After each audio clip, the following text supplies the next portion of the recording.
In this documentary, I will be visiting with a man who claims to be having Sasquatch activity on his property. I have never met with David, and we've only spoken once prior to this. I'm not too sure what to expect. I talked to David on the phone, and he told me about some of the things that were going on around his place. He is finding large amounts of deer with their necks broken, and something is ripping game cameras off the trees and tossing them. I felt the need in my heart to make a visit with David and his wife Linda, and maybe gather a better understanding of the Bigfoot phenomenon myself. I believe there are many questions left unanswered and some things in this world that simply don't have answers. In this video, I will be traveling 2 hours south of my location, near the current river in Missouri. My goal is to help David and Linda better understand what is happening around their property and spread awareness of the Bigfoot phenomenon. An unknown instinct inside of me took over, and I was on my way to meet with David. I was pretty nervous on the way over, and I am not really sure what to expect. I want to record David's stories, but I am not sure if that is going to be okay. I have never made a documentary before and haven't put much thought into it honestly, until I spoke with David and heard what he had to say. Everything you guys are about to see and hear is not fabricated in any way at all. Everything was recorded on the spot as it was happening. You will get to hear David's encounters and stories as if you were in the room right here with us. Last night, David sent me a few sighting encounters from his exact area off of the BFRO's website. I looked on the map to see how big the forest was in this area, and it was absolutely huge. When we first got this place, I was finding piles of deer, and they would be, I would have to count the heads, and they would be from 7 to 12 in a pile, and it just looked like somebody had sat down and had a snack, you know. But what I thought it was my neighbors and relatives, because we had just got this place and it was all growed up, real good hunting place, but a lot of thorn trees. So I run everybody off. I told them, I said, there ain't no sense in just killing. Stop, you got a tag, you fill your tag, and that's it. Well, they all said that they wasn't doing that. Well, I told them, don't come back, none of them. Got in a lot of trouble with my neighbors that drive through to go to their cabin. They threatened to whoop me and everything else, but they were leaving a key at the gate for their friends to come in. And I found their key, and I confronted them about it again. Well, anyway, I finally got them all run out. Nobody, and it continued. And I thought, oh man, what's going on, you know? And I was up here a lot, checking the cattle and working on the place, trying to clean it up.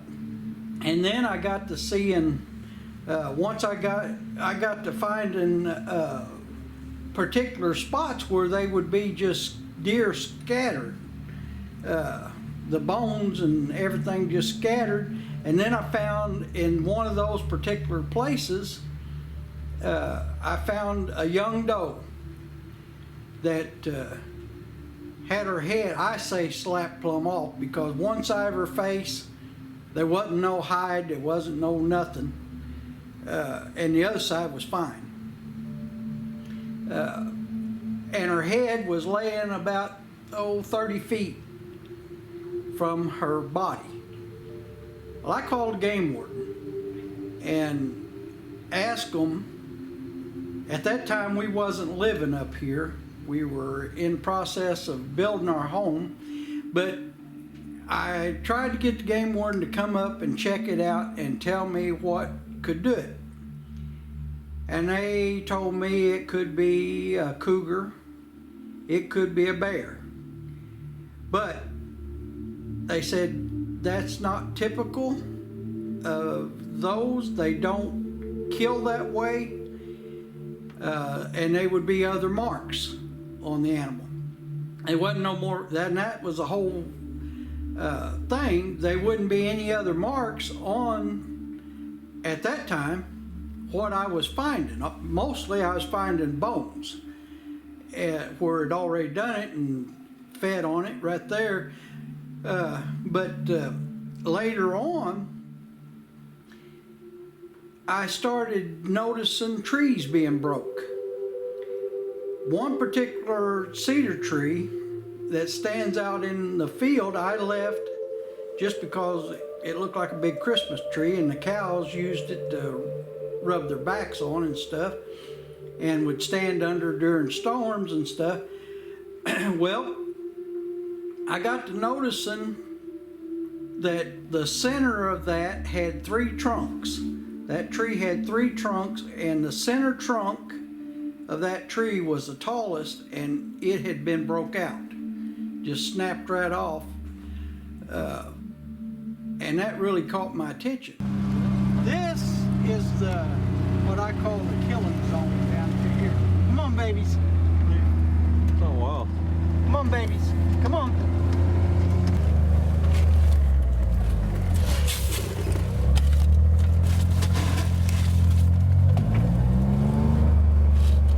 Come on, babies.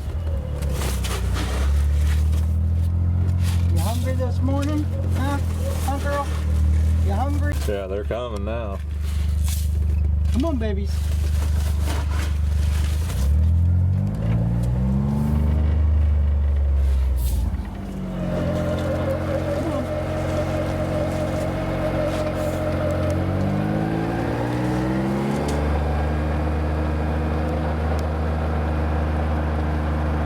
Boy, they'll follow us all over the place. Right. They'll run us down. Me and Linda found a shed right there yesterday.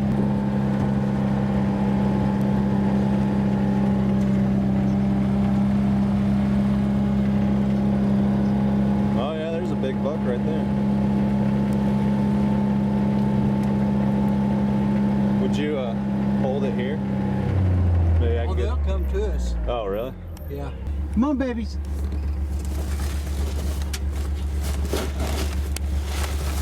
Come on, babies.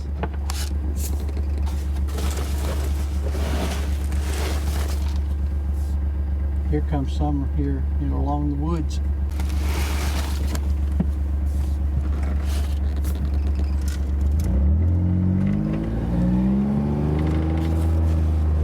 They're going down where I usually give them feed.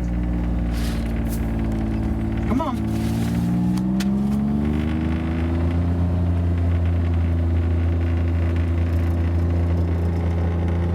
Here comes the one buck. Yeah. He's just a young one. Hey, Mama. How are you, girl?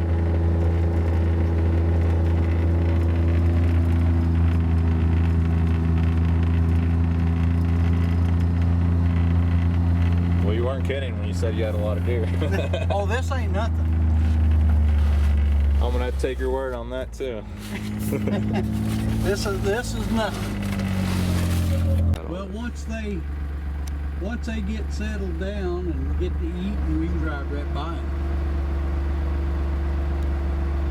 Okay. I've got some. I keep watching for these big ones. I've got some. Poof. Really? Yeah. See? They'll keep a-coming. Yeah. I'm going. I made a little water hole right here.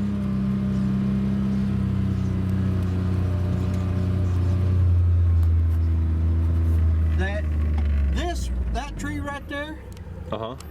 was the very first tree that got my attention, because the center part of it was broke out, and it was taller than both of those. Really? It actually made a pretty Christmas tree when it was in there, but it was broke out, and the line across here, right across this back corner, that went like this, was where the broken trees was. Okay.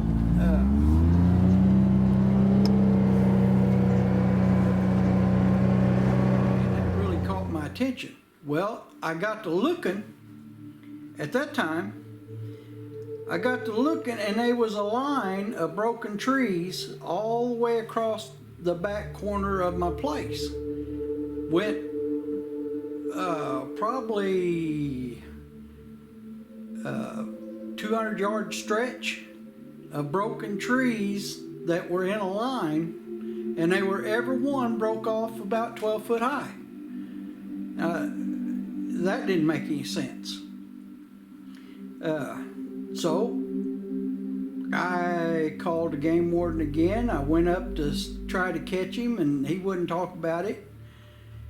And so I called Jefferson City to talk to their boss, the game warden's boss, and they told me it wasn't no animal that was doing that. So they told me I probably had made a neighbor mad, or just somebody just trying to pull a hoax on me. So I got the bright idea. Now this was going on for 2 years before I actually got to really finding things that I could say, well, this is done today, this is done 2 days ago, because I was here all the time. And I decided, since them trees were broke across there, I was going to hang an apple up. I'd heard lots of people gifting, and I tried my best to get my cousins that I hunted with all my life, that I really counted on all the time. I tried to get them to come up and help me figure out what was doing all this killing. And it got to where when after I hung the apple up, I started buying trail cameras. I hung that apple up probably about 8 foot high on a hedge apple tree, and I had a camera. And I thought, if something gets that apple, I'll find out what it is. Well, that apple hung there for 2 days. I was checking it every day, and the third day, the apple was there on one picture. The next picture, the apple's gone. And the next picture, the apple's gone. Between the 5 seconds or whatever that camera was sitting on, taking multiple pictures, whatever it was, got that apple and was completely gone without getting on the camera. I said, okay. I hooked up 2 more cameras facing, and I tied a banana there on the limb, on the string that I had the apple on. And the banana. So you heard the first whistle here? Yes. Okay. Did it come like from up there? Or? No, it come from right out there. Okay. Like a human whistle? It was, well, yeah, but it was real shrill and loud. I had a camera on that pine tree right there. Okay, yeah. And I had a camera on that big cedar tree right over there, and I had a camera right over here on that tree right over there. Okay. Across that little ditch. Yeah. And I had this apple. I don't know if my string's still up there or not. Okay. Yeah, that'd be a good place to tie one off at. I had that apple tied right up here. Oh, there's my string right there. Okay. It's still there. But you see how high it is? Yeah, that's a good. It don't look that high on the. It's a good 8 feet, isn't it? When you say? I was standing in the back of my side by side when I tied it up there. part of the banana is still tied to that tree right there. Okay, yeah, I could see That that. piece right there. But I wanted to get it up high enough that squirrel, it could always come down the limb and get it, you know, but anything, deer or anything, because that camera right there that was on that tree right there, Mm-hmm. that's the first camera that I had. And then after I put the apple up there, and one picture, the apple was there. Uh-huh. Next picture, the apple was gone. I thought, now how'd that happen? Yeah. You know? How'd that make you feel? So I put that camera up right there and that camera up over there, and I said, and then I still had this camera. Right. Because if it would have been a deer, you would have caught him, like, you know, getting up on his back legs, trying to Or a get up there. squirrel, Yeah. you know, climbing down the limb. Yeah, that's a lot of movement. But that camera that was on that pine tree right there, when I come back, I put the banana up there then. But when I come back, that camera there was over there by the creek. It had ripped it off the tree. Okay. And I had this camera here. I had whatever that was kept coming from behind Right. the camera. And it come retch around, You and hear I that? would get this part on the picture, and everybody said it was a squirrel. Did you hear that knocking up there? No, I didn't hear it. I was talking. Yeah, there's something knocking up there. I don't know what that was. And it come retch around, You hear that? and it come retch around, You hear that? and it come retch around. You hear and that? Hear that? Yep. Heard that one. Heard that one. Yeah, it's that subtle tapping. Kind of. It sounds like a knocking, like they're knocking. Well, when I was here, I was putting these other cameras up. Whenever that whistle, and it was raining, Mm-hmm. and it was a real shrill, loud whistle, and it got my attention pretty good. Yeah. But my cousin told me, he said, well, if that's one of them things, they like puzzles.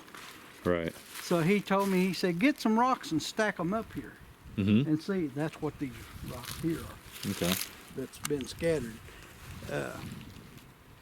I piled them up and made like a little pyramid-like thing with them. Uh-huh. And then the cows come and knocked them over. I knew that because I had cow manure all around it and cow tracks. Right. But right here, you can see how I've kind of cleaned all this out. This was bare ground right here. I done this with my tractor and pushed all this stuff up. This was all bare, and right here was where I got that footprint. Okay. Now you can see how hard this ground is. Yeah. There wasn't no leaves on the ground at all. It was just bare dirt, just like that scrape right there. Okay. But this footprint was 15 inches long, about 6.5, 7 inches wide, Mm-hmm. and it had 5 toes. 5 toes. Yeah, and Okay. was sunk in the ground about 1/4 inch. So it was pretty deep. Yeah, and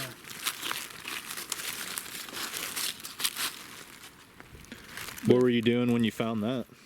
Just coming out here to. I was pouring out corn, Okay. and I parked right here, and when I got out, it was right there by where I was side by side, where I stepped out off the side by side to pour the corn out. Okay. I had the apple on. I looked all over the place for the apple just to see if something might have got it and not eat part of the core or something. I couldn't find nothing. Well, anyway, I hung a banana up. And I thought, well, if this thing is a monkey, it's going to like bananas. So I took a banana up and I hung it up with these 3 cameras facing it. that banana rotted on that limb. And I finally just had to pull it off because it had rotted so much that the ants was the only thing that was on it. And so I can say they don't like bananas. Right. Well, anyway, when it wound up destroying one of my cameras right there at that spot that was on that banana. It wound up destroying one of those cameras, yanked it plumb off the tree, strap and all, and throwed it. And when it throwed it, I had to look for it, but the SD card was still good. So whenever I looked at the SD card, the only thing that was on it, besides deer, they was some pictures of deer that had walked through, was a black, hairy, I couldn't say if it was an arm or a tail or whatever it was. At that time, I was putting my cameras about 4.5 foot up on the tree. 4.5 to 5 foot up in the tree, just where I could get to it easy. And so anything but whatever it was come in from behind the tree and yanked that camera off and pitched it. All the I've had about 5 cameras destroyed that way, and every one of them has been wrenched from behind the tree, around the tree, and all you see is just a bunch of hair hanging down, solid up here, and you can't, it's so close that you can't tell if it's an arm or what it is. So everybody says, well, it's a squirrel. It's always a squirrel. So most of them were black and long hair, about 3 to 4 inches long, that was hanging down off of the solid part. Now, who knows? It don't do no good to show anybody any pictures. What was your initial thought when you first discovered the camera being thrown away from the tree, or that the activity was going on in that particular area? What'd you think it was? I mean, Well, people messing with you, or no, because who could reach up 12 foot high and twist a tree off? And some of these trees were trees. They wasn't just a hickory, like the hickory tree I got up there that's about 4 inches being twisted off. When it's green, I mean, a human usually, they won't mess with anything unless it's dead and they can push it over. They'll push it over, and that's about the extent of it. Mm-hmm. But to break, and I got the longer that I was living here, I got to noticing every time this thing would kill something, it would break a tree. It would break a tree off, and it would always be an average of 10 to 12 foot high. It may not just break one tree, it may break 2 or 3. Mm-hmm. But every time I'd find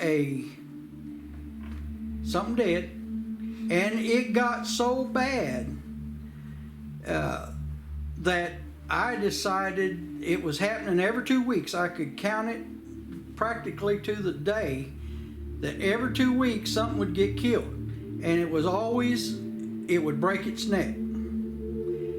The one field that I have over here there's nothing over there other than it boundaries the park out here, and that whole stretch, it's about a 60-acre field, and that whole stretch where the wood line is would be littered with deer. dead deer. But it'd be one at a time, and they'd all have twisted necks, broken necks. And the thing about it was, there would be no other marks on the deer, just broken neck, and it would lay there until it started stinking, and then it would disappear. Now, I put up cameras on these deer after I'd find them, and buzzards would eat them, would start picking at them, but then they'd disappear. When the buzzards would start coming in to them, they would totally disappear. The bones ain't even there now. But so if the buzzard had, what that told me, if the buzzards had ate the deer, the bones would still be there. They might be scattered, but they'd be right there. And it got to really bothering me, scaring me, because I was all over this place all the time by myself. I never carried a gun with me. And I would hear things. The first thing that I really heard that really concerned me was a loud whistle. It was really loud and shrill. It was drizzling rain that morning. I went to check them trail cameras where that banana was. And when I got out of my truck and walked up to the first camera is when it started whistling at me. And it was just a solid, real shrill whistle. And I went ahead and done what I stood there and listened for a minute just to see if I could figure out what it was. It wasn't far away. It was pretty close. But after I got to trying to research on my own what those things did, what kind of sign they left. And most people never talked about broken deer's necks, but I had about 5 calves got their necks broke, and they weighed anywhere from 450 to 600 pounds a piece. I had my bull, he weighed about 1,800 pounds, and he wound up dying because he was lame. Somehow or another he got lame. I don't know if he was fighting something or what. But I would notice that when this thing was around, the cattle wouldn't even go on that side of the farm. They would stay right here around our house. And if they ever got a smell of something, they'd just go berserk. They'd go crazy. And they'd run from one end of the fields to the other and make circles and everything else. Will that be close to dark time or? Yep. Most of the time. It was during the daytime when we first started noticing them. Right. A lot of times it would be in the morning time when I'd get up, they'd just be right here at the house. Right. They'd be waiting for you. Yeah. And at nighttime, they'd spend the night right here in the yard. Mm-hmm. They wouldn't venture more than a couple hundred feet from the yard. They'd stay right here. It got to the point that I put a video camera on my side-by-side that would tape everywhere I went the whole time I was gone. If I got out of it, the video camera stayed going. And I had the USDA guy come. Now that was another thing. When this thing was around, I had no hog problem, no wild hog problem. When this thing would get rid of the hog problem, I didn't have any hogs, but I'd have it. So it had been everything quiet, and I think the way that I made everything quiet is I put out a lot of trail cameras. And every time I put a lot of trail cameras out, now I'm talking about 8 trail cameras all throughout the woods here. And when I put them trail cameras out, things would really get bad. That's whenever the killing would escalate and everything. And then finally, I had a cousin come from Virginia to try to help me. We went around and we target practiced around the place for a week. We just shot and just made a lot of ruckus all around the place. Well, after that, everything really got quiet. The killing quit. But the day that he left, the very next day,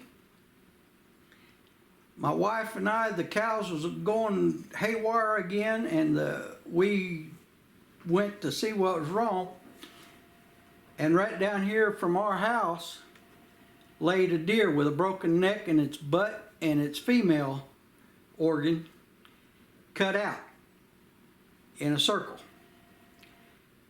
I called the game warden, and like I say, he never would come out before, but I'd already called his boss, and he tried to tell me that it was a coyote or it was a possum or something had eat it. And I told him, I said, no, it ain't like that. You just need to come and look. Well, he showed up finally. And then he told me, he said, I've never seen this before. There was no blood. And he didn't even, he originally, before he come out, he told me that the deer got their necks broke from a car or from running into a fence. So, and I told him, I said, there's no fence, there's no cars where this thing is laying. I said, they're not going to run anywhere if they get hit by a car and they get neck broke. But there was two big trees broke right there at the deer. And just happened that that deer was laying where my cousin and I was spending our nights watching the upper field. And this deer's laying right there. The day after my cousin went back to Virginia. So my cousin kind of thought that might have been a gift. I think it was showing us that, hey, I knew you was there, and here you go. But the game warden, he wasn't interested in any kind of investigation on any of the circumstances, even though it was like that. He told me, he said, well, it does look kind of skinny. He said it could have chronic wasting disease. He said, I'm going to send it off. And he said, I'm going to have it autopsied, and we'll find out what done this, and I'll let you know.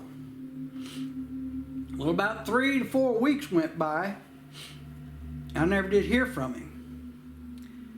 And one day I just happened to think about it, and I called him. And I asked him, he said, well, it didn't have chronic wasting disease. I said, well, okay. I said, well, that's good to know. I said, well, what about its butt and its female part being cut out? He said, I can't talk about that. And I said, what do you mean you can't talk about that? I said, I thought you was going to have an autopsy. He said, I can't talk about that, and he hung up. And that was the last time I've heard anything from him. He just put it that way, and that was the end of it.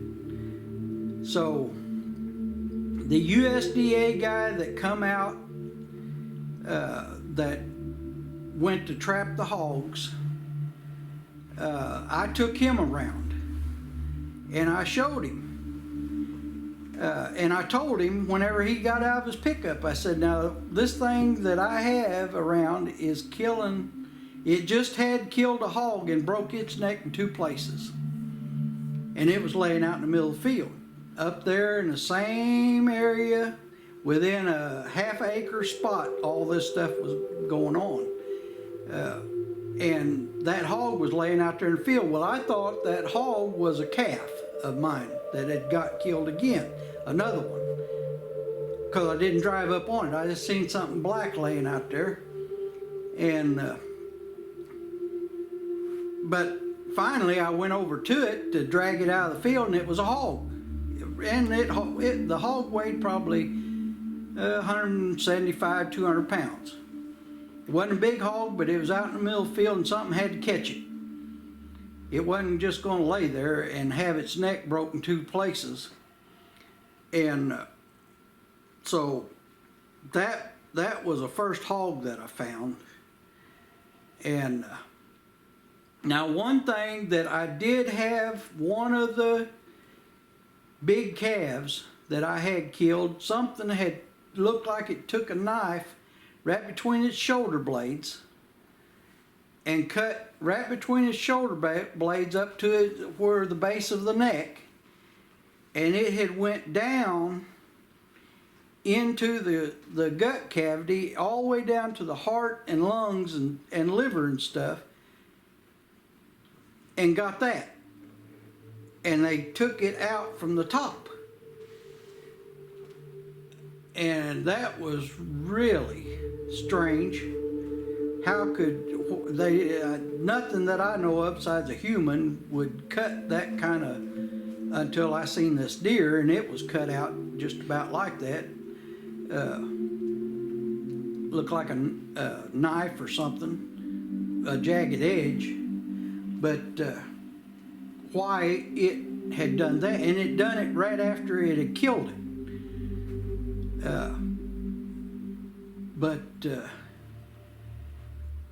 The things, I have did everything I could do to try to figure out how to deal with this thing, whatever it is. All I could say, all I could show anybody that was willing to come out is the physical evidence that I had. I found 2 footprints. One was 5-toed, was 15, 16 inches long and about 7 inches wide. And I had took my front end loader on my tractor, and this was up where the apple was at, where I hung the apple. And it was about 1/4 of an inch deep. And I'm 200, at that time I was 270 pounds, and I couldn't even make a footprint.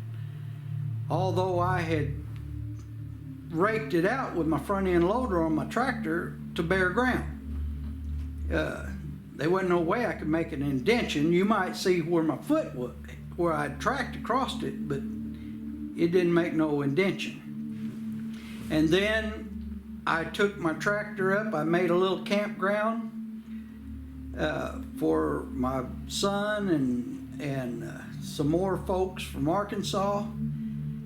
And on my way back down to the house with my tractor, I had raked out a portion of my road, and there was one 3-toed footprint there that was probably 13, 14 inches long and probably 5 inches wide. Just one footprint. And how they can do that, I don't know. But that was the 3-toed one, and the 5-toed one was on the same, it was left foot. So it was 2 different individuals. And there's just so much stuff that you can't explain. Now I got to where I decided I'm handicapped. I can't run or anything. I ride this side to side everywhere I go, feed the cows, whatever. But I decided if this thing wanted me, it could have me anytime it wanted me. There was no use to me worrying about it. So I didn't even carry a gun or nothing. I've heard whoops, I've heard screams, I've heard tree knocks,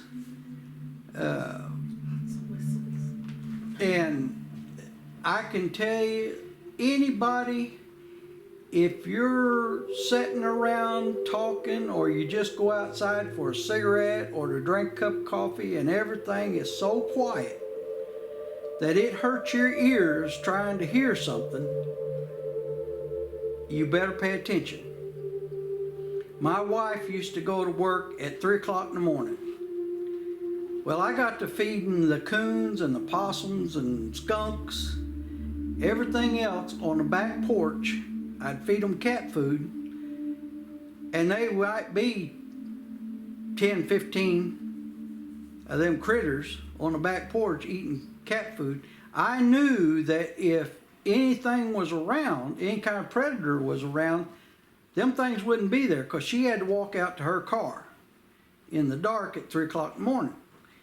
So if they wasn't out there, then there was a reason for it. And that's one of the ways that I kind of check that, because I'd get up, a lot of times I'd wake up at 1 o'clock, and I still do, and I'd go out on the porch when it was warm, and I'd sit out on the porch and just, one night it was pouring down rain. They was two,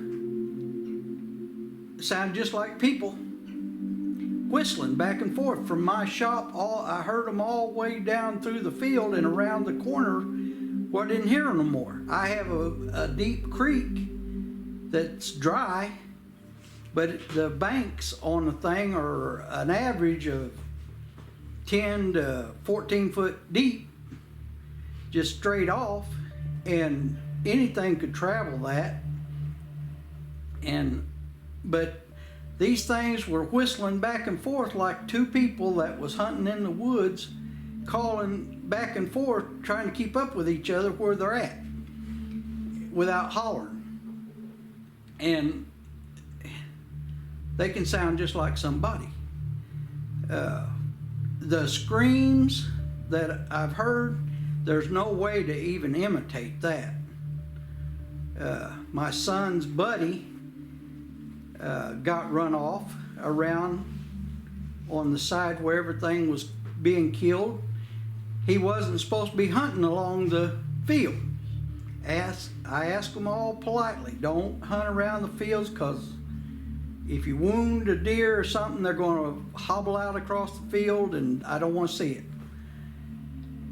So he snuck down and was hunting right against the field, and he said something, he heard something coming. Now, it had been raining for 3 days,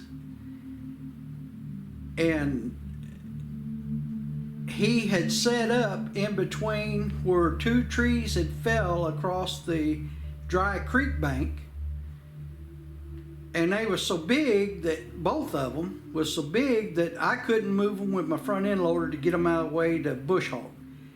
The tops of them was laying out in the field.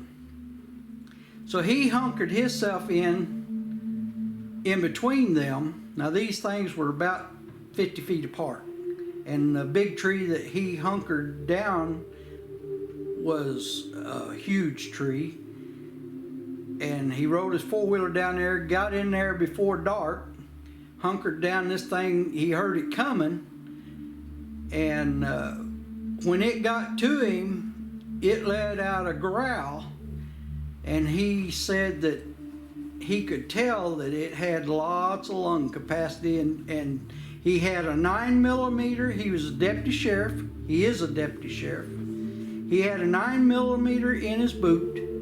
He had a 9mm sitting across his lap, and he had his crossbow in his lap. And he said the only thing that come to him, he wasn't shooting it with nothing that he had. It was just too big. He didn't see it. It was before daylight, dark, raining, and it walked around him, made a couple of circles, and then went up the hill. And he said when it went up the hill behind him, he got on his four-wheeler and he went back up to where he was camping at the little campsite that I made him, got all of his stuff loaded up, and he told my son that was camping up there with him, he told him that he had better pay attention, because whatever I had was big, and he had just witnessed it. He got his stuff and he went home. He didn't come back for a year. Then he tried to come back again, and it run him off again. So he don't come at all now. But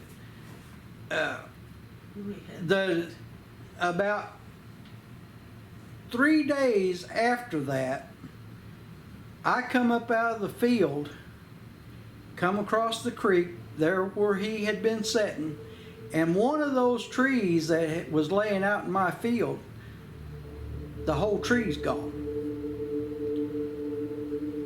I got off my side by side. I went over because I thought it had rotted finally and fell down in the creek. It wasn't nowhere there. It wasn't. There's still no evidence other than just a few old snapped off limbs laying there in the field where it used to be. The whole tree's gone. Now this tree was probably a 24-inch tree, at least a 24-inch tree, and it was white oak tree. But the whole for something to pick something like that up and just carry it off We never found it. is something you don't want to mess with. I was always concerned with my grandkids being around, afraid for them to get out anywhere. Something with that kind of power and that kind of speed that can catch a deer and break its neck. I can understand a cow because they're going to lay around and they might walk up on them and just do it. But a deer is not going to lay there and let you do it. Or a hog. A hog don't even have a neck, but that one's neck was broken 2 places. Its head was almost tore plumb off. But how, if your grandkids could be out there in the yard and you be sitting right there and this thing is that fast, how are you going to do anything about it? Even then, I was really concerned. But luckily, it's never bothered. Did you tell your grandkids to play close to the house, or are they allowed to? Our grandson, he's fascinated about when yuns were out there and the cows. Yeah, I and told that him about whistle. But when he put a trail camera on that, he took a camera over and put it on that last deer that him and the USDA guy found. Okay. He had the video camera on the mule going, and as he was putting that camera up on that, you could hear something coming off of this hill right across from it. And it was just crashing trees. I mean, it sounded like it was running. Whatever it was big. And trees was just coming like towards me.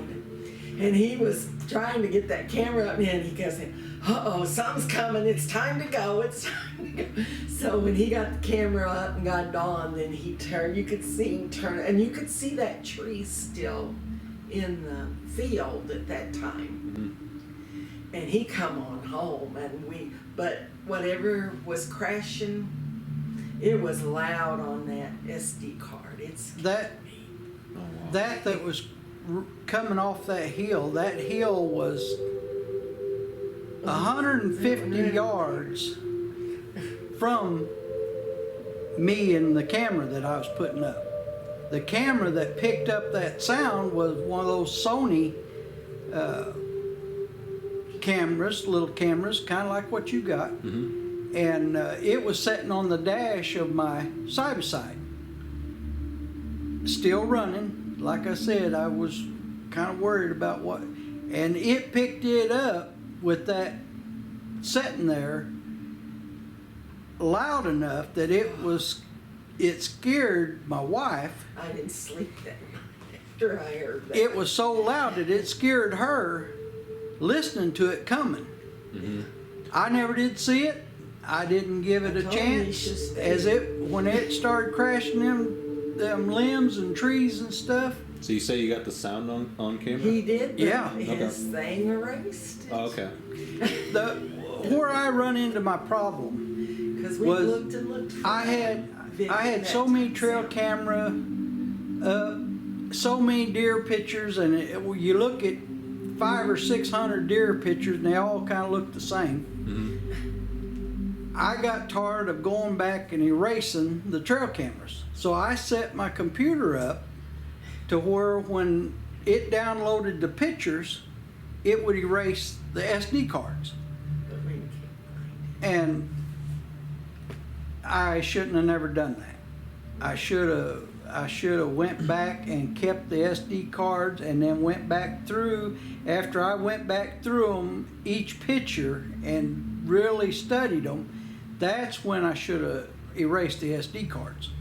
Not let the computer download them, and me not sitting there looking at the pictures as it's downloading, Right. and it erase them. Because after it does that, how are you going to give the proof? Because the SD card, any of these films can be manipulated in such a way that, But you could hear it was loud.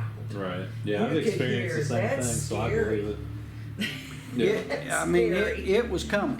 Whatever it And was, it was coming. big, whatever Yeah. it was coming off of that hill. And I hear that a lot, like the wildlife will just go quiet or disappear when they're around. And I mean, this place, there's wildlife everywhere. Yeah. And I mean, there's really wildlife everywhere. So when it disappears, you definitely have to take notice to it. Yeah. Well, I mean, the bugs, there's no bugs. Even the bugs will shut They- up. There's no, shut up, yeah. I've been sitting out here on the porch. One particular thing that I noticed this last fall, I'd go out and I'd sit on my porch and drink coffee and pet the cat. And just as the sun was coming up, the sky was kind of brightening up, I would hear a loud whistle. And it was always from this park back here, Trail 5, right at the end of the property back here. From my house, it's about 300 yards back there to my cross fence, to the park. I would hear a loud whistle, just one whistle. Then as the sun popped up, just still in the trees, but right at the top of the hill, one wood knock, just one solid knock. I went out there for a solid week just to listen, to see if that was an everyday thing, and it was. Every day it done that for a week. Every day I went out there and sat at that time. I could always, I don't know what time it was, probably 6 o'clock, something like that, 6:30 in the morning. But I could always tell it was when the sky was brightening up, then you'd hear the whistle. And then when the sun popped up over the hill, you would hear one solid wood knock. And when you have stuff like that you can actually pattern, you could kind of put away the thought that it might be somebody back there that might do something like that. That's always possible, but for somebody to be doing that every day for a solid week, that's not very likely at all. Now, just here the other day, the thing I have found about this kind of situation, the more you try to find out about, try to learn so that you can deal with whatever this is, the weirder it gets. You fall into a rabbit hole. You start digging up orbs and UFOs and stuff like this. I just wanted to deal with one thing at a time, and that was what this was so I could know how to deal with it. I didn't want it around. If it could kill what it's been killing, what else could it kill? What else would it kill? I wanted it gone. Now I just learned to live with it. But back to my story, just the other day, I went to burn my trash and I got a special hole up here. It used to be an old iron ore mine. And when I start my side-by-side, the deer come right along with the cows. They know I've got food. And I went to burn my trash, and there was about 4 or 5 deer standing down here. I went up around them. As I looked back down at them, they were these little white lights. Looked like they were about the size of golf balls, what it looked like, going all which ways, like a bunch of bees, all over the top, about, maybe a couple foot above them deer, going all over the place. And then all of a sudden they just gone. You didn't see them fly off nowhere, they just gone. The deer acted like there wasn't nothing going on. Matter of fact, when I throwed the trash out to burn it, they come right up there where I was at and stood around me as I was burning the trash. So it was real foggy that morning, and if it hadn't been foggy, I probably wouldn't have seen it at all, because it would have been daylight enough, because it was about 9:30 that morning when I done that. And usually it's daylight enough that you ain't gonna see nothing like that. But it was something, it happened so fast that I really questioned myself that it actually did happen. But it did happen. There's things that you just gotta admit, but you don't know, you don't understand what it could have been or what it was. But you got to admit it, that you actually seen it, whether it's just for a split second or not. I don't have any idea. The lights we have sat here and watched lights over on the hillside that looked like people walking around with a bright flashlight, going all along the side of the hill across the field. I had a light up at one of my trail cameras that set the trail camera off. It was so bright it set the trail camera off. The moon don't set the trail cameras off. If the trail cameras takes a picture and the moon is shining into it, a lot of times it'll flush the picture out, like it does when the sun's shining on it. But other than that, a light's got to be pretty bright to set a trail camera off. And that happened one time. And when I got that picture of that light on the trail camera, my killing activity ceased for a long time. But when that happened, one of my neighbors started having the same problem. That's down the creek, down Logan Creek here, about 5 miles. He started having deer and stuff killed. I tried to talk to him about it. He wouldn't even talk to me about it. About how far is that from here? His place? Yeah. About 5 miles. 5 miles? Down the creek. Now, when they left, was it a different season? Or when they showed up there compared to here? Mm-mm. Same time? Okay. It was about, he started noticing deer with broken necks about 3 days after I seen that light up here, and my stuff ceased. Okay. Everything got real quiet. Now nothing happening. It kind of gets boring. You mentioned earlier about there being a UFO that landed over there. Now, whether you want to talk about it, that's fine or not. We can edit that later. But well, my neighbors down here. Yeah. At the time, it was George and Lily Smell, and they owned this whole farm. It was about 500 acres that they owned right here. These farms split. their grandsons own the other 210 acres that joins me. Well, their grandsons never could go out and play in the fields or woods, or whenever they come to visit their grandma and grandpa, they made them stay either in the house or right there in the yard. If they was sitting out on the porch, they'd let them play out in the yard.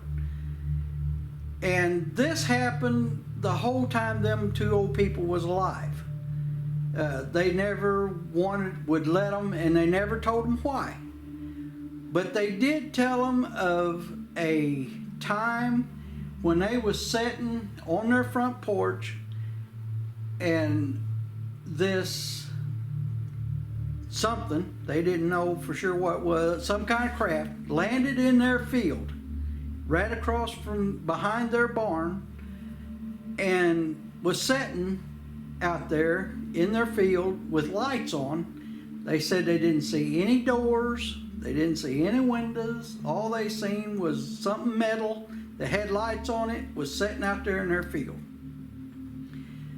They walked, the man walked out to the barn, to the back of the barn to try to get a better look.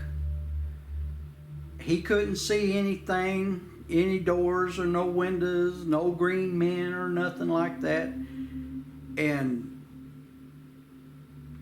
the thing just left. And he come back to the house. That shook them up for years. And that could have been the part of the reason, but this other thing could be part of the reason that they had been bothered with this thing, and they know that not to talk about it because of people ridiculing everybody about it. Now that happened in the very early 70s, probably 69, 70 was when that happened to them there. And but for them not to let them, it's not normal for grandkids not to be all over the woods and fields and everywhere else, out roaming around riding horses or riding their bicycles or whatever, you know. And how many miles away do they claim that landed, or yards? How many yards away? Well, he said probably. I mean, was it right down the road, or? Oh, from here? Yeah. When that happened, that was about a quarter of a mile from here. So pretty close. The other field that joins this one, down there where that old barn's at. But from where their house was, that thing was probably 100 yards from the house, and probably 50 yards from the barn, behind the barn.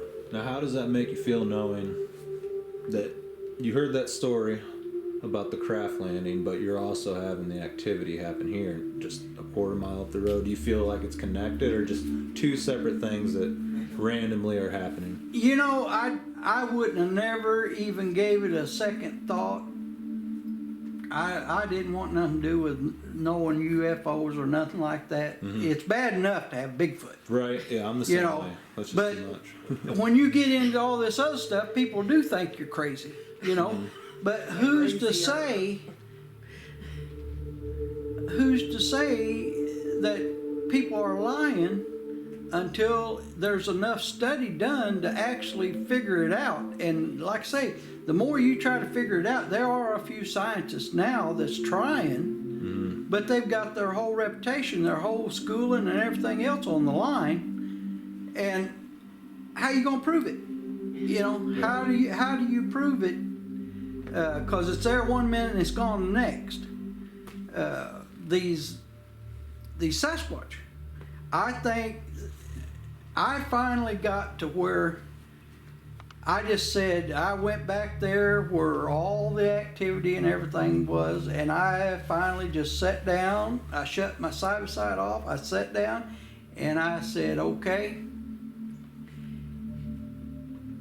you can live here as long as you want to, but so am I. And you leave me alone and I'll leave you alone. I don't want to shoot it no more. I don't want to kill it no more. there for a while. I wanted to get rid of it, and I was bound and determined if I seen it, I was going to shoot it. I was going to get rid of it. Well, I'm glad I didn't now, because they say if you do, you've got real problem. But anyway, my military training, you eliminated something that, that you couldn't, but and since I done that, my killing has stopped. My nerves is a whole lot better. I feel I'm more calm. I'm not all tense up, driving around and messing around, because I'm holding this farm all over the place. And I feel like I don't have any more fear or sense of dread or any of those bad feelings anymore. Since I made peace with my inner self by doing that, whether it helped or not, I don't know, but it helped me. Right. And if anything, it changed the course of the way you're thinking. Now we got to live together, and if anything, you're trying to figure out a way, and maybe they can sense that. Maybe the way you feel, the way you approach things. Maybe they know. I mean, they say they're extremely smart. So they say that telepathically, that's the way they interact with humans, but I seen that. We've been here, so. You can get that from any animal, really. Like a dog, it can sense a bad person's intentions, but if you're a good person, it'll come up to you and want you to pet it. Well, if it's gonna move trees, it can just keep right. Yeah, and that's my thing. If it can break an entire tree, it could have. Well, it can move a whole tree out. Just pick one up and just carry it off somewhere where you can't even find it. We've never found it on the farm. I haven't walked up that hill to look for it. I showed you where them trees were up there. I thought maybe it could be up there, but I've just made peace with that. It can do what it want to. Now, when it made the X up there at my little campground, That was kind of. I let that stay up there about 3 or 4 days. No, it's up there longer than that. Well, I went up there. I decided one day that I lived here, and I just went up there and I knocked it down with my tractor. And any kind of structure that I would find, I just knock it down. And I thought whenever I knocked the X down, the big X across my trail, I said, well, we'll see what happens. But I decided, oh boy, whatever you are, if you can't live with me, then we got problems. So don't be doing this stuff. But now I can say all the evidence that I had around here, I couldn't find anywhere else around. You can drive for miles and miles and miles, and unless you run into an area where you see this stuff, these broken trees off 12 foot high and these structures and stuff, they're going to be in one area. They're not going to be, you might find one here and there, but when these things are here, they make it known whether it's supposed to be to each other or what, but you can find evidence. You may not see them, but you can find evidence that they're there. And so, but since I've made peace, I have no more trouble. So. Oh, we'll find a tree broken now Yeah. and then, but. The only thing is when it kills something, whether it's a bird, I found that bird that we found, I don't know if it was chicken hawk or what it was. It looked like a chicken hawk, but 2 broken trees. Looks like something straddled it, running out to kill whatever that bird was. Is the only thing I could figure. Now that's just but I do know I got one picture of the thing, and the picture went haywire. After I downloaded it, the picture now has got a grizzly bear face on it. When you look at it on the big camera, it didn't look like that whatsoever. Now, how that picture done that, I have no idea. But after it was downloaded, it come on there, and that's what you see. And there was no grizzly bears in Missouri. So, but that's exactly what it looks like. It looks like a big brown bear's head, neck, ears, nose, the eyes, the mouth, the whole works is on that picture. And this thing is covered up. So a picture don't help. They're gonna find all kinds of things in the pictures. When you're at a location that you live at and you know what's there and know the area and everything, and something like that pops up right in your face, it's not hard to tell. But now somebody else, they haven't never seen that particular picture shot. Even if it's got a deer standing there, they wouldn't know, they wouldn't recognize anything out of order being there. Can you go through the cam trail, or the trail cam incident that you had up on the ridge, where you found the skin and the hair? I've also got a hunk of meat. Matter of fact, I need to show you that. I got a hunk of meat, and I got hairs attached to that hunk of meat. And we were just up there. I've got it saved to send somewhere for DNA samples. And me and Miguel was just up there, and I showed him where that was at. And actually, there's still hair there. Oh yeah, I saw it. Still on that, it's a camera mount. The camera is up about 6 foot high.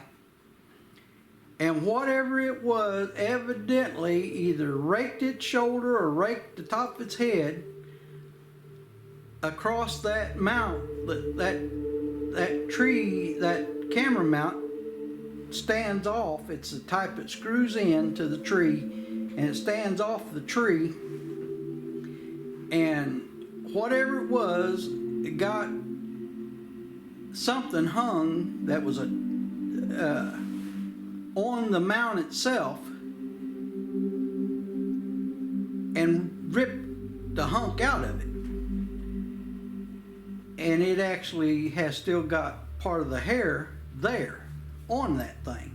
So you found hair there? Hair and a piece of hide. Well, right here's still a piece of hair. Oh wow! Yeah. See that piece of hair right there? Yeah. It was stuck in there like something hit its head, and a piece of hide and a clump of hair was on there. Yeah. But you see, I'm 5'10", so it's up there almost 6 foot high. Yeah. That's what I'm thinking. Yep, you can see the hair right there. And you said you have like a piece of meat and hair? Okay. Piece of hide with hair attached to it, and that I dug out of here. I took rubber gloves and pulled it out right there. I thought I got it all, but there's still pieces right there. Yeah. So, doubt very seriously if it could have been a squirrel, because a squirrel, if it hung its tail in that mount, it could get its tail back out. It's not going to pull a hunk of meat out, or you wouldn't think so. A perfect example is I feed the animals around here, the deer and everything. I can walk out my back door before I start my side-by-side. The deer know I come out that back door, and they're coming across the field right here to me. Before I even start one of my side-by-sides or the truck or whatever, they're coming. They come from all over. Now, how in the world can you fool a deer by driving your truck up?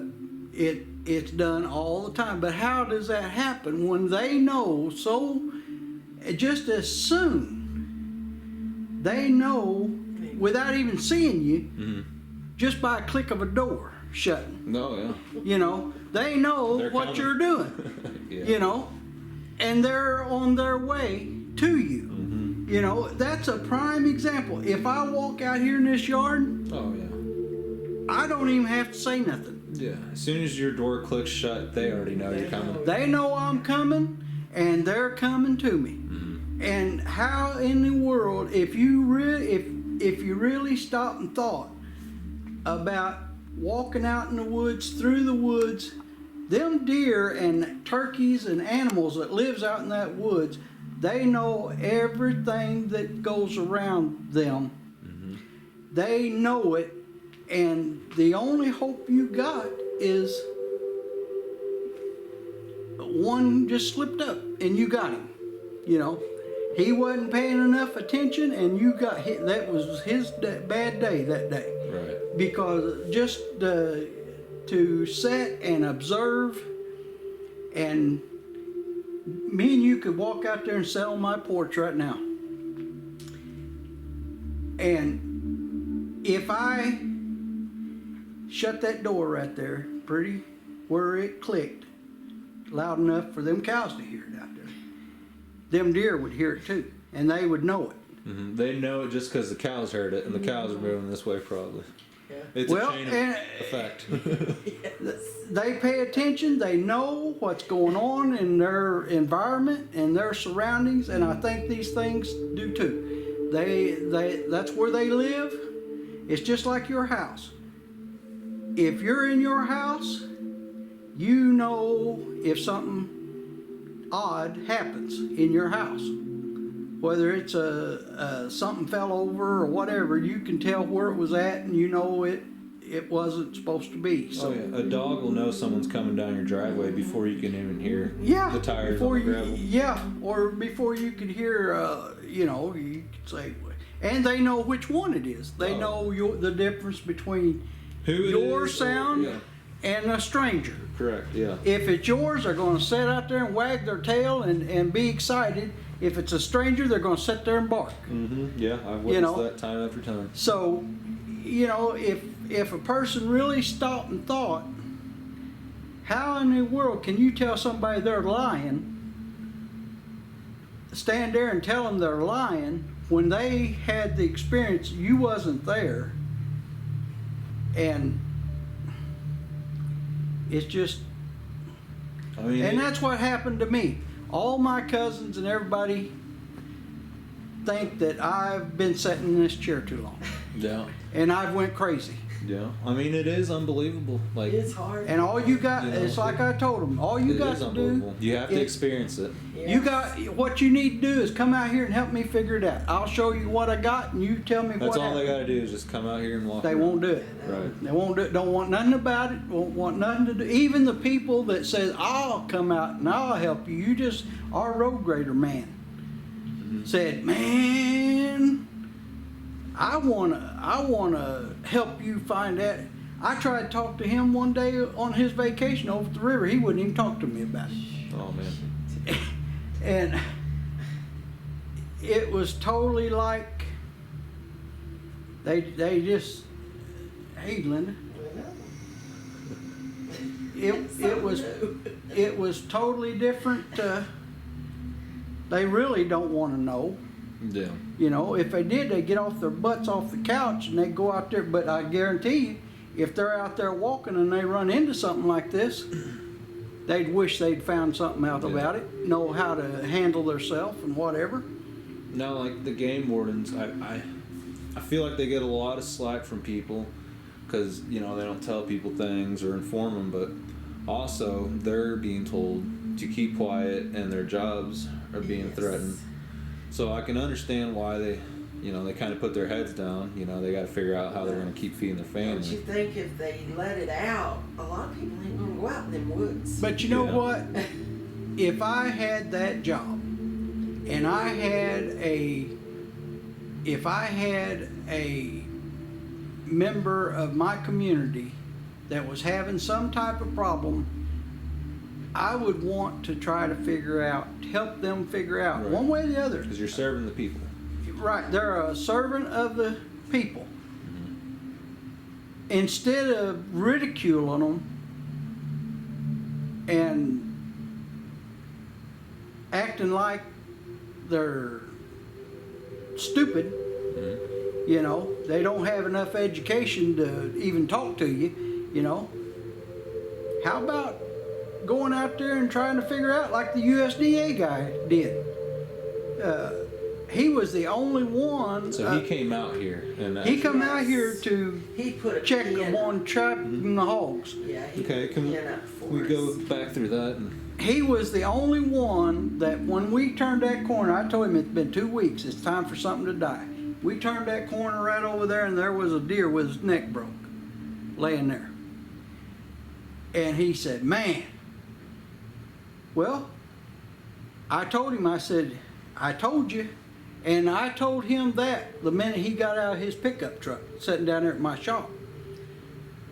And I told him, I said, if we don't find nothing, I said, it'll be good. I said, but it's been 2 weeks, and I told his boss that at Jefferson City. okay, I so said, let's go back. You got a hold of the state, I got a hold and of they the state. sent out USDA. Yeah. Okay.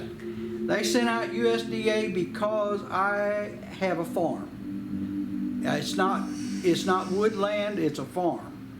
And USDA takes care of the farming, and conservation takes care of the woods. Well, they sent out the USDA guy, and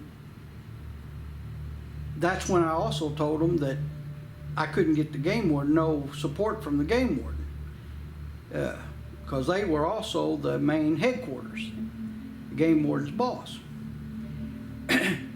Because this had been going on for 6 years. It'd been going on for 2 years before we moved up here. But when that USDA guy, when I took him around and showed him what I showed you today, all that stuff was a lot fresher back then. And we got done. We come back, he took pictures of the deer, he looked around for evidence.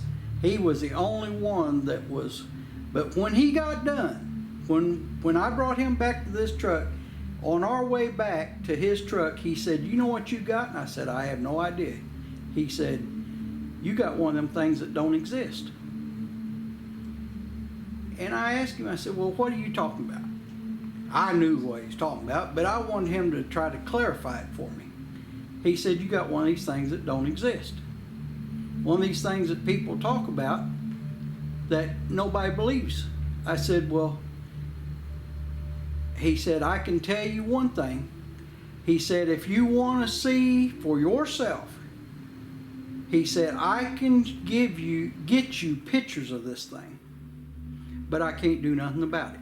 There ain't nothing I can do about it. He said, but I can get you some pictures of it to where you can definitely say, this is what it is. I said, how you going to do that? He said, I'm federal. He said, we get mesh, the byproduct from making beer and spirits from the beer companies in St. Louis, Anheuser-Busch. We get that, and these things love it. Now, how would he know these things loved it? He said, hogs love it. Hogs will absolutely eat it up, but so will these things. They love it. He said, I can get you pictures. I said, well, get us some. I said, because I want to know for sure. Well, that was the end of that. Matter of fact, he was even sent to another state. So he never got back in contact with you? Well, he come back He came back and picked his pins up. picked his pins and stuff up, but they shipped him to another state. Okay.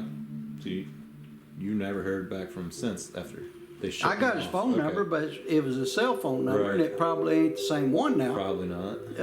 But the guy was about your age. He's in his early 30s, and How did that make you feel when he told you one of these things? It's Did that set in? it confirmed what I was thinking, Okay. what I'd been thinking. You know, with all the evidence that I got, that I've been seeing and having go on. Now, the only thing, most people don't put a Bigfoot killing everything like this thing was doing. This thing was just, and I had all these trail cameras out trying to get a picture of it so I would know for sure. And the more trail cameras I had out, the worse it got. The worse the stuff got. Do you feel like it was just killing to kill? Yeah, I do. Okay. I do, because it left it lay. Right where it killed it, it left it lay. Just twisted its neck and just dropped it. Left it lay.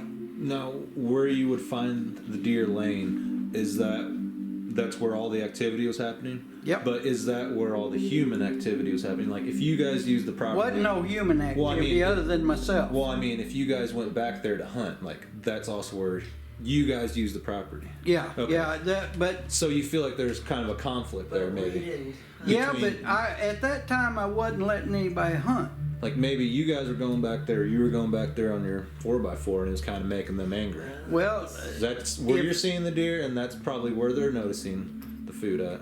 yeah. So- Well, one thing I would usually, if I wasn't bush hogging or something like that, the only thing that I can really say that escalated things were trail cameras. When them trail cameras was set out, and because when I would take them trail cameras down, everything would calm down, wouldn't be nothing else killed, wouldn't be nothing else go on. It was boring around here, because as long as that thing was doing what it was doing, you never know what you was going to find Okay. from one day to the next. We had a lot It of was, hog activity. it was a They'd lot. tear our fields up. Do you feel like maybe like clearing land, brush hogging, do you feel like any of that spiked the activity? Not as really. much as the trail camera? Nope, not Okay. really, because I had done that before I started putting up truck cameras. I had done my clearing and all that, the little spots and stuff. I owned a little bulldozer at that time, and I could push my brush. I'd cut the brush all down, and then I'd push it all up into piles and burn it.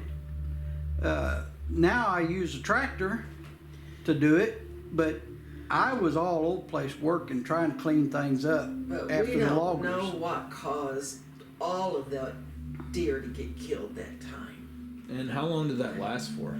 Oh crap! It He lasted a wasn't couple of living years. Really? Okay. Well, the first piles of deer. Mm-hmm. Now, when it started killing things, just what I thought was just be killing things, it wouldn't eat the stuff until it actually started rotting, Right.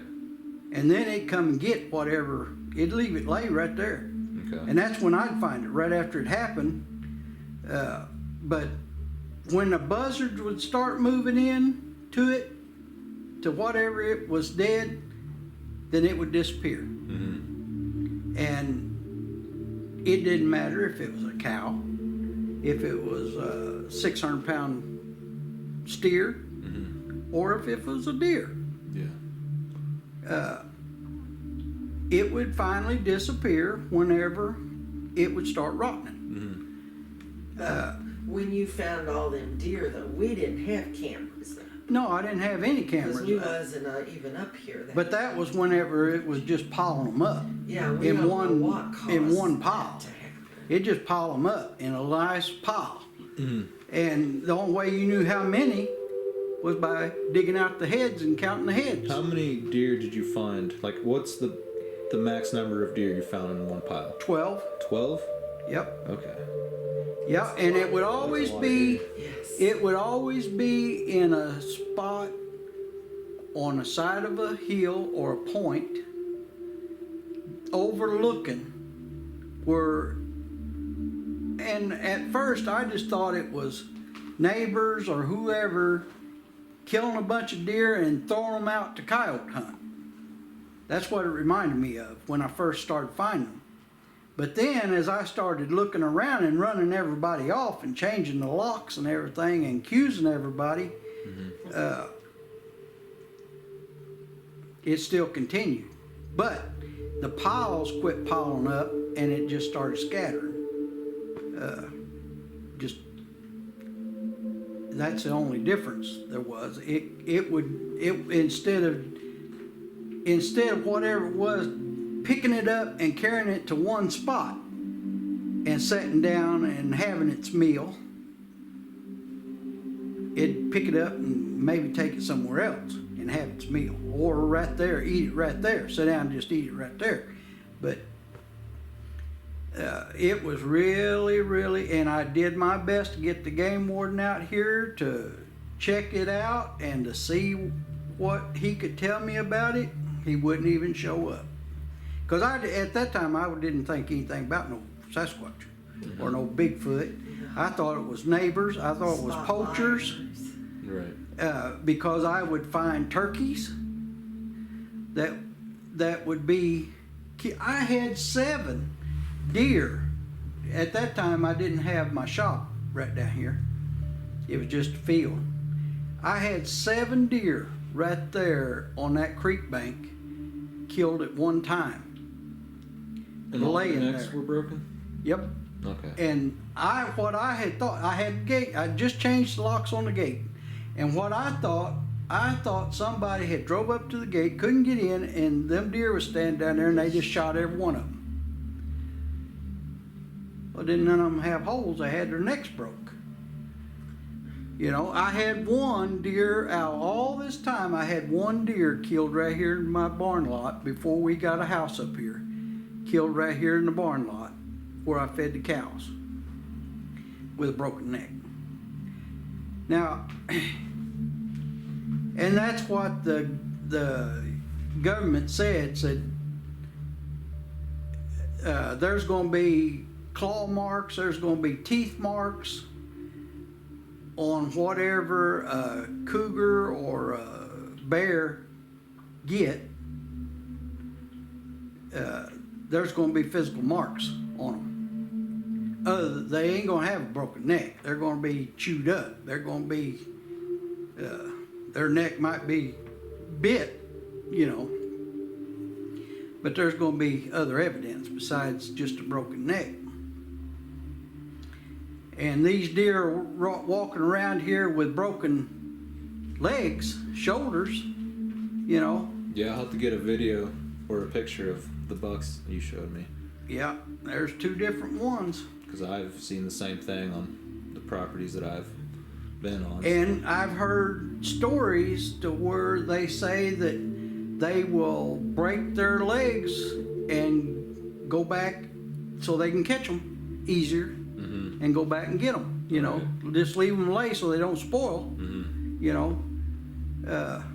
And a deer with a leg just flopping, you know it's broke, you know. Oh, yeah. So, and to be exceptionally big bucks, you know. Well, that bull that got lame that died on us, he was 1,800 pounds, every bit of it. He was a big old bull.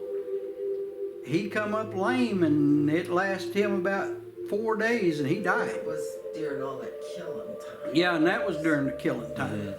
Okay. And during the killing time, did you hear any whoops, whistles, tree breaks, tree knocks? Yeah. Okay.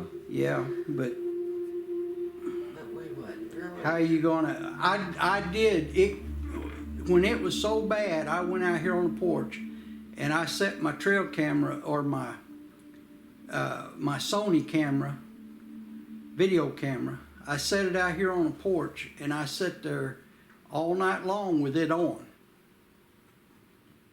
I used up 2 batteries that night with it on. I haven't went through all because it was having so many hollering and everything that week and killing everything. I haven't really went through the whole footage of that. Yeah. You know. But all I can say is, you be careful, and it worked for me to make peace.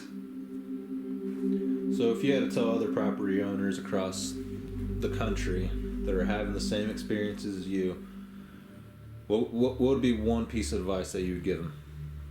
If they're...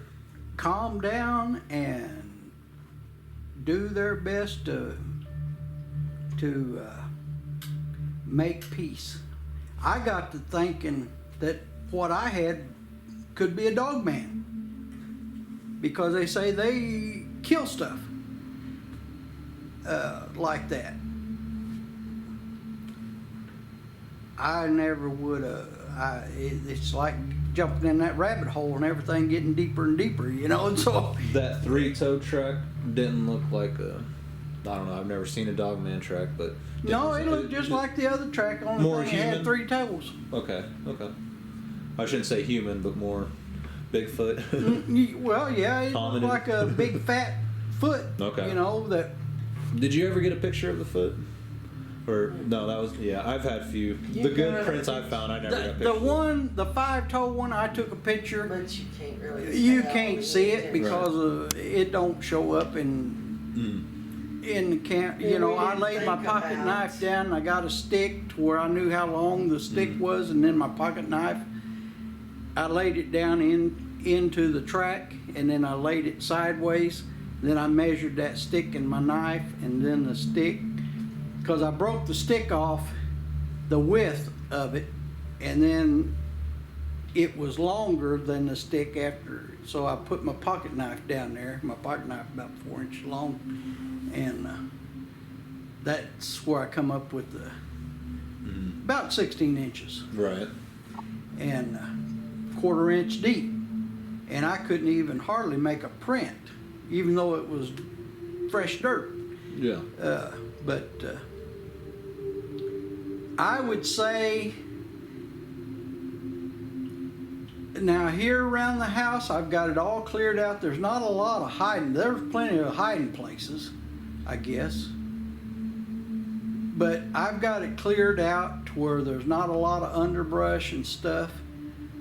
And we don't really have a lot of activity around this house that we could say, Well, the cattle used to wouldn't go behind the barn.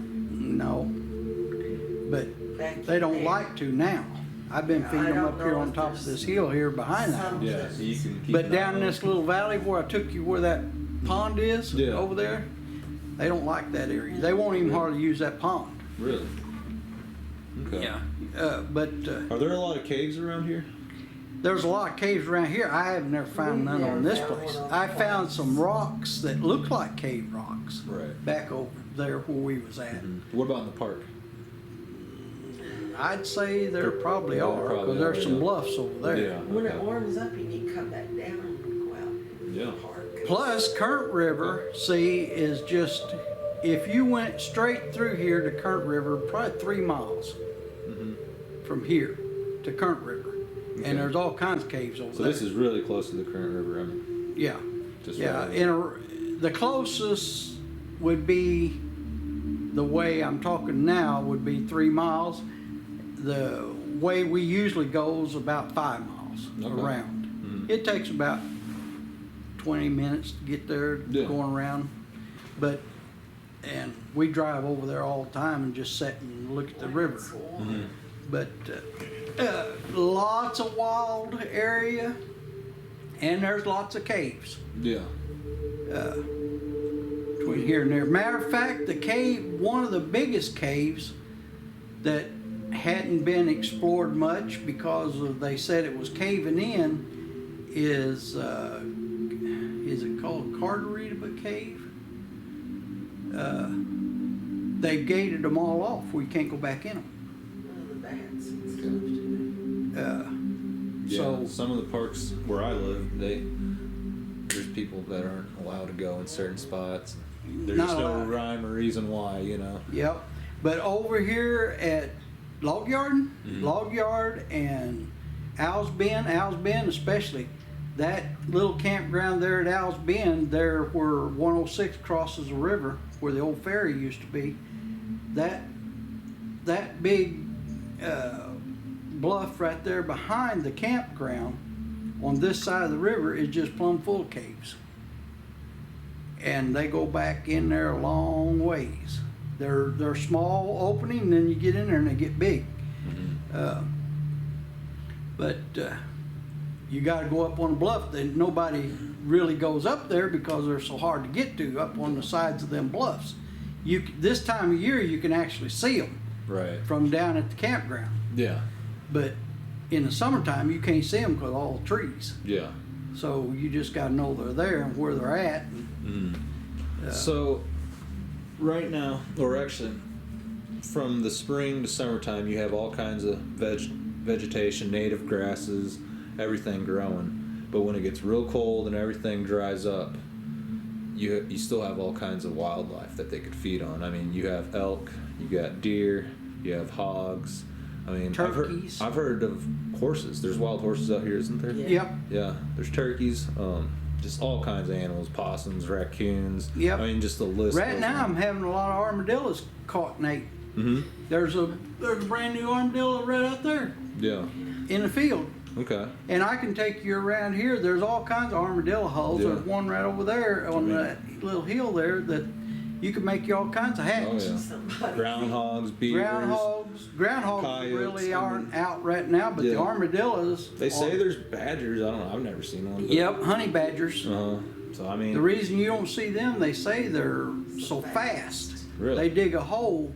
Yeah, it's in the conservation magazine that Missouri Conservation sends out. Well, your brother said somebody had a picture of one Yeah, that they killed. here the other I think day. I'd rather run into a Bigfoot than one of those. They're called honey badgers here in Missouri, but yeah, birds.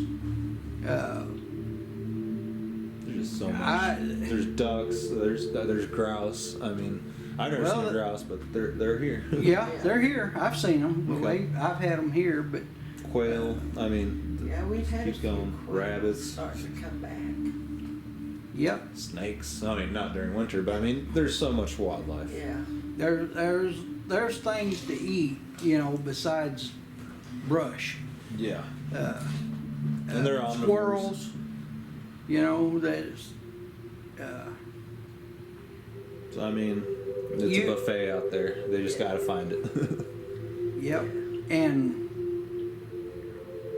But like I told you before, I pick up all the rocks that I find in the fields because I hit them with a bush hog, and all it does is it could start a fire if it's a flint rock, or I'm going to scatter it.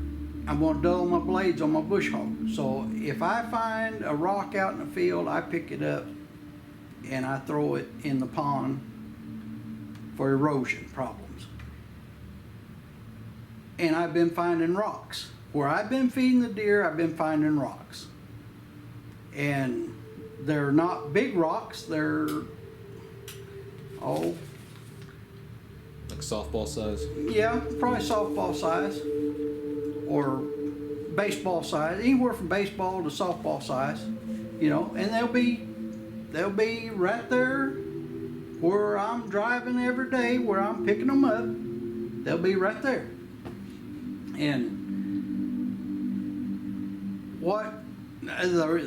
I know rocks grow, especially around here. Somebody keeps planting them, but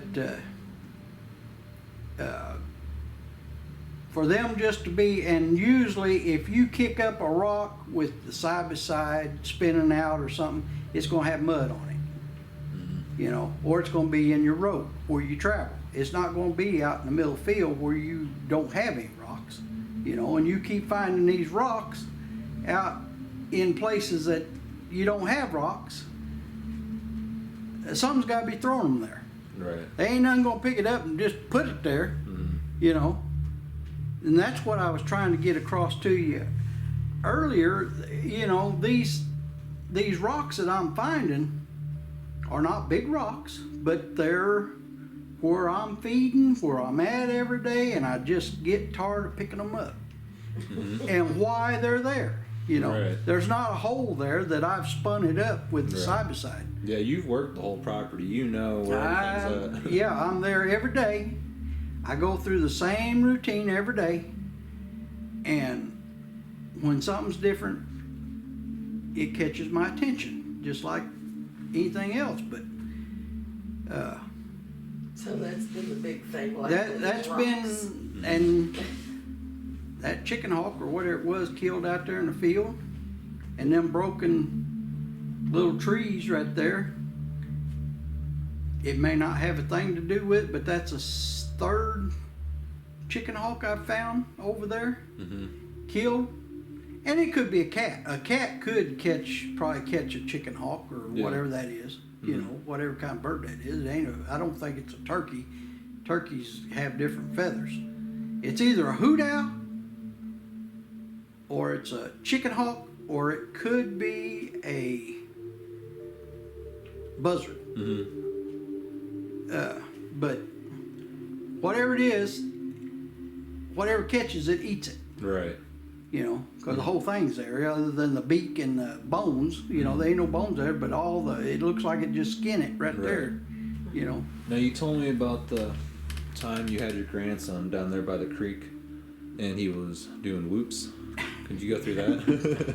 Well, he was wanting to pet a cow, so I took him over there right in the middle of the cows and shut the side by side off, and he was standing there, and he'd get out and he'd walk over, and the calf would come walking up to him, and he'd run and get back on the side by side because he was scared. And I told him, I said, "Now, Liam, you can't pet that if you don't let it come to you. It ain't gonna hurt you."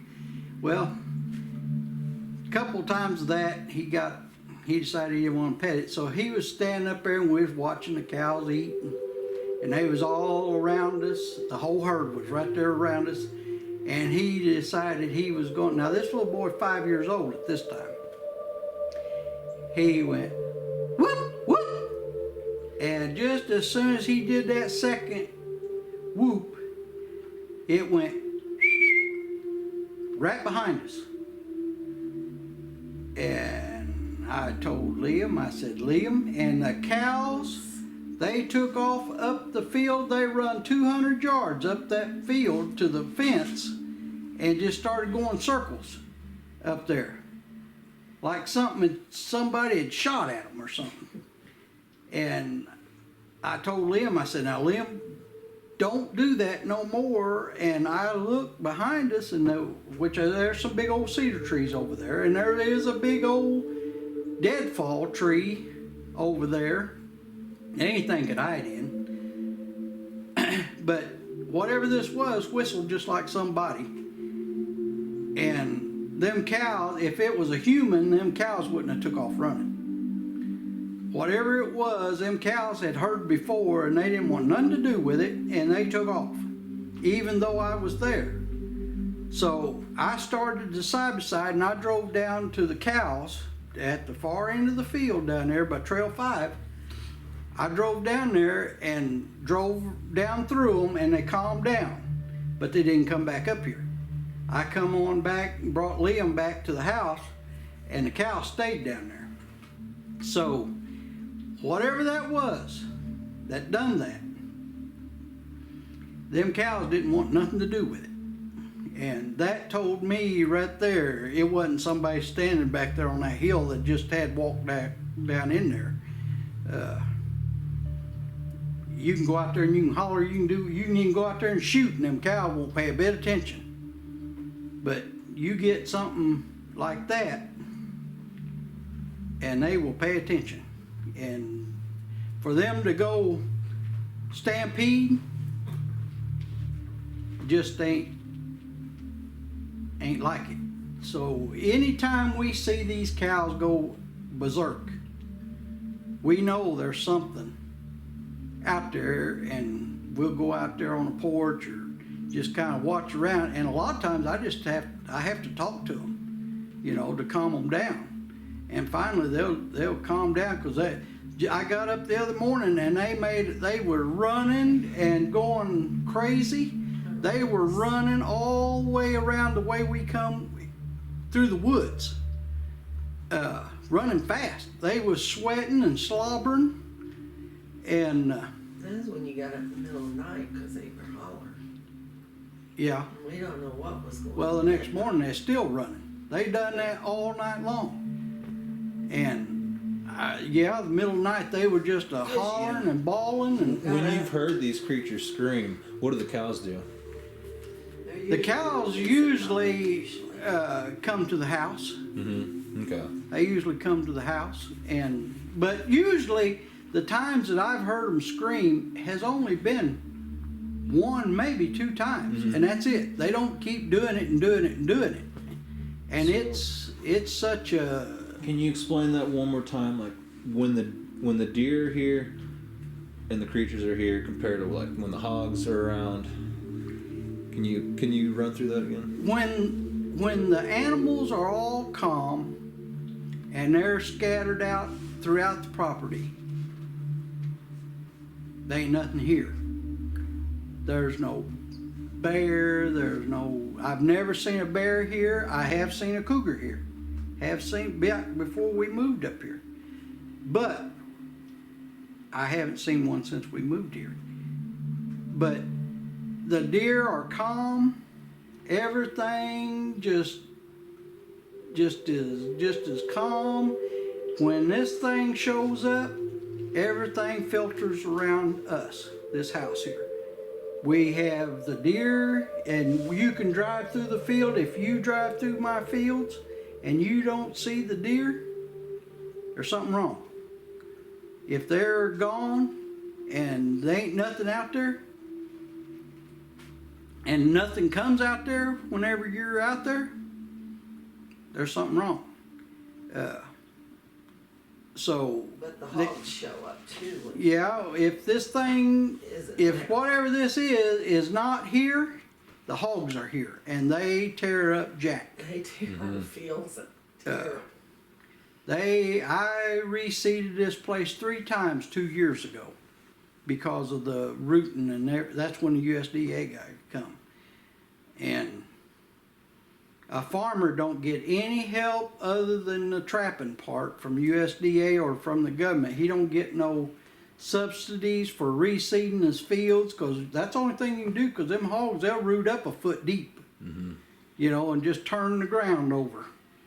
Yeah, they can barely deal with the hog problem. I doubt they want to deal with the Sasquatch problem. I just soon have the Sasquatch myself. Yeah. Because a deer once in a while, compared to the damage that them hogs do, Yeah.